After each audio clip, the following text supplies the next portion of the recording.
Hello dear students, मैं ज्योति शर्मा हमारे YouTube channel teachers अड्डा एमपी पर आपका फिर से स्वागत करती हूँ। बेटा, आज आपकी 10 मिनट की क्लास होने वाली है इलेक्ट्रॉन प्रोटॉन न्यूट्रॉन की। कुछ बच्चों को बहुत कन्फ्यूज़न रहता है कि इलेक्ट्रॉन कैसे निकालते हैं, प्रोटॉन कैसे निकालते हैं, न्यूट्रॉन कैसे निकालते हैं। अब छोटी छोटी क्लास में होते हैं बच्चे, 9th में जब आते हैं तब इनको ये सब पता चलता है कि इलेक्ट्रॉन प्रोटॉन न्यूट्रॉन का है क्या है। तो कन्फ्यूज़न तो रहता ही है। तो चलिए इस छोटी सी चीज़ को हम आज शुरू करते हैं। Electron proton and neutron. ठीक है, चलिए बढ़ते हैं आगे। ये है आपके इलेक्ट्रॉन प्रोटॉन न्यूट्रॉन। तो आपने देखा होगा 9th क्लास का चैप्टर है आपका, सेकंड या थर्ड, उसमें बोर का परमाणु मॉडल होता है ये इस तरीके से, है ना। तो ये जो बीच में जो होता है ये क्या है? ये नाभिक है। क्या है बेटा? ये न्यूक्लियस। ये क्या है? न्यूक्लियस है आपका नाभिक। ठीक है, तो इस नाभिक के अंदर क्या होता है? इस नाभिक के अंदर होता है प्रोटॉन प्लस न्यूट्रॉन। प्रोटॉन पे प्लस चार्ज होता है, न्यूट्रॉन पे कोई भी चार्ज नहीं होता है। और ये जो बाहर की आपकी शेल्स हैं, ये जो कक्षाएं हैं, इनमें क्या है? इनमें इलेक्ट्रॉन घूमते रहते हैं। ये सब मैंने पढ़ाया है आपको, शेल, सब सेल, इलेक्ट्रॉनिक विन्यास क्लासेस है, आप उनमें देख सकते हैं। ठीक है, ये बाहर क्या होते हैं हमारे? ये इलेक्ट्रॉन। वैसे इसे हम स्मॉल ई से डिनोट करते हैं, स्मॉल ई से। ठीक है, चलिए इलेक्ट्रॉन, इस पे होता है नेगेटिव चार्ज। ठीक है, इतना समझ में आ गया। ये नाभिक है। नाभिक के अंदर क्या होते हैं? Proton plus neutron. प्रोटॉन में प्लस चार्ज होता है, न्यूट्रॉन न्यूट्रल है, उदासीन है। और ये जो बाहर की क्लासेस होती हैं इनमें क्या होते हैं? इलेक्ट्रॉन घूमते रहते हैं। ये हमारे इलेक्ट्रॉन। इलेक्ट्रॉन पे क्या होता है? माइनस चार्ज होता है। ठीक है, तो चलिए किसी भी एलिमेंट का इलेक्ट्रॉन प्रोटॉन न्यूट्रॉन कैसे निकालते हैं वो हम देखते हैं। अब देखो ये फॉर्मूला है इस तरीके से। आपको जो प्रोटॉन है वो किसके बराबर होता है? एटॉमिक नंबर के बराबर। जैसे कि आपका, मैं एक एलिमेंट ले लेती हूँ आपके लिए। जैसे मैंने आपको एलिमेंट ले लिया Na का एलिमेंट, La का नाम क्या है? सोडियम। Na sodium. ठीक है, इसका परमाणु क्रमांक क्या है? 11। परमाणु क्रमांक याद नहीं है तो फिर आप कुछ भी नहीं कर सकते।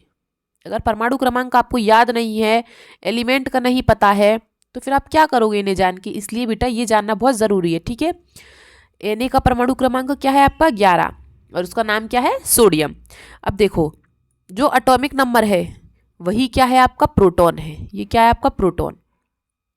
याद रहेगा, जो एटॉमिक नंबर है वही आपका प्रोटॉन है, और जो प्रोटॉन है वही आपका एटॉमिक नंबर है।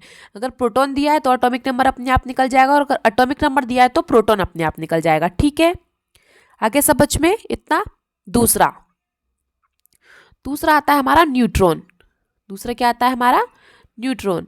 अब न्यूट्रॉन निकालने के लिए आपको मास नंबर पता होना चाहिए।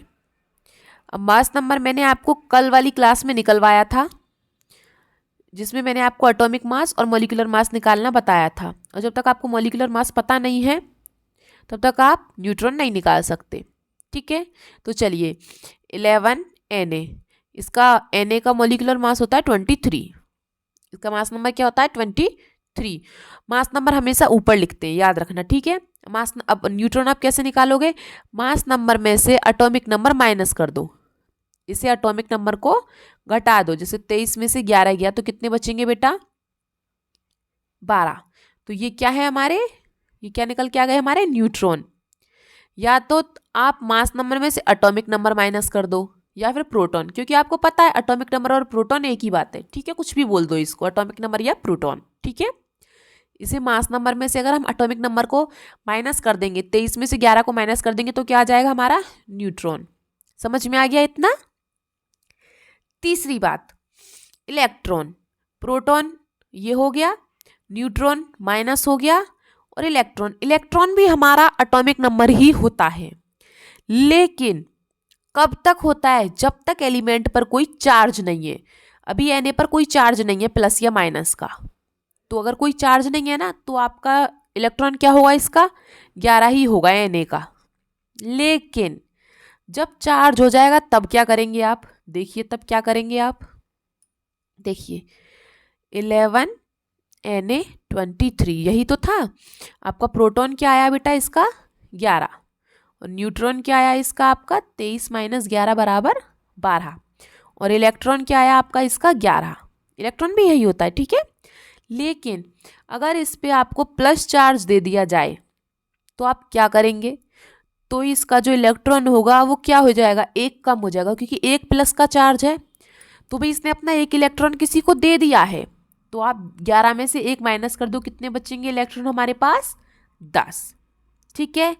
अगर इसने +2 लिख दूं मैं यहाँ पे, मानो इसने 2 इलेक्ट्रॉन दे दिए अपने किसी को, तो 2 माइनस कर दो, तो कितने बचेंगे आपके पास? 9 इलेक्ट्रॉन सिर्फ, है ना? कितने इलेक्ट्रॉन बचेंगे आपके पास? सिर्फ 9। इस तरीके से याद रखना, अगर आपको इलेक्ट्रॉन वो दे रहा है किसी को या ले रहा है किसी से, अगर भाई देगा तो माइनस हो जाएगा, एक कम हो जाएगा, जितने भी दे रहा है, जैसे 1 2 3 जितने भी दे रहा है उतना माइनस कर दो। अगर वो किसी से ले रहा है तो उतना उसमें ऐड कर दो। ठीक है। इलेक्ट्रॉन ऐसे निकालते हैं। इलेक्ट्रॉन में बच्चों को कंफ्यूजन होता है कि कुछ बच्चे सोचते हैं कि भाई कभी कभी तो इलेक्ट्रॉन एटॉमिक नंबर जैसा सेम होता है, लेकिन कभी कभी अलग हो जाता है। ऐसा क्यों होता है? ऐसा इसीलिए होता है, जैसे कि अब हम निकाल लेते हैं, कुछ निकाल लेते हैं, जैसे कि हम होता है 6C12। अब देखो इसमें आपका प्रोटॉन क्या है बेटा? 6। ठीक है। और आपका इसमें न्यूट्रॉन क्या है? 12 में से माइनस कर दो 6, तो कितना हो जाएगा? 6। और इलेक्ट्रॉन कितना है बेटा? अभी फिलहाल तो 6 है, लेकिन अगर हम कार्बन पे माइनस का चार्ज लगा दें तो कितना हो जाएगा? मतलब कि 6 है, इस पे माइनस का चार्ज लगा दिया मैंने, एक चार्ज है, मतलब कि इसने किसी से इलेक्ट्रॉन लिया है, तो इसने एक इलेक्ट्रॉन किसी से लिया है, तो 6 और 1 7 हो गया ना, इसके पास एक इलेक्ट्रॉन एक्स्ट्रा, है ना? अगर मानो जैसे कि मैं ले लेती हूँ 9F फ्लोरीन, 9F फ्लोरीन, इसका क्या होता है?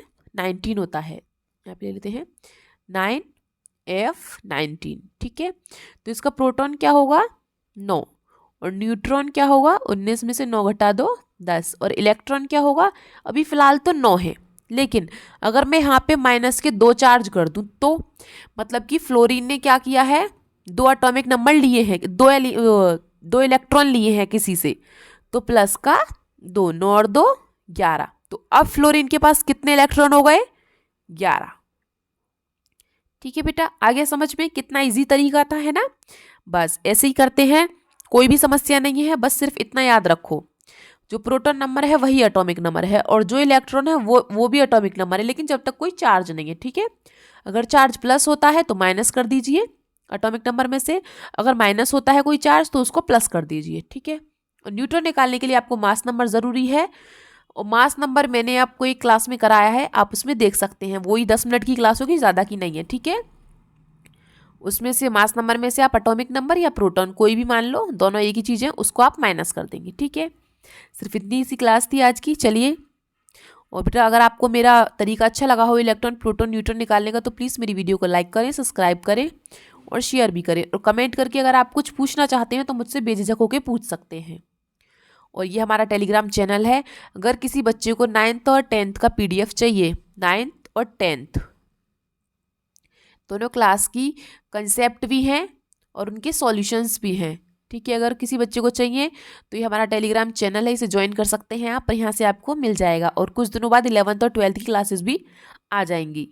और मेरी वीडियो को देखने के लिए आप सबका बहुत बहुत थैंक यू, और प्लीज़ उसको सब्सक्राइब करें। आपका दिन शुभ हो।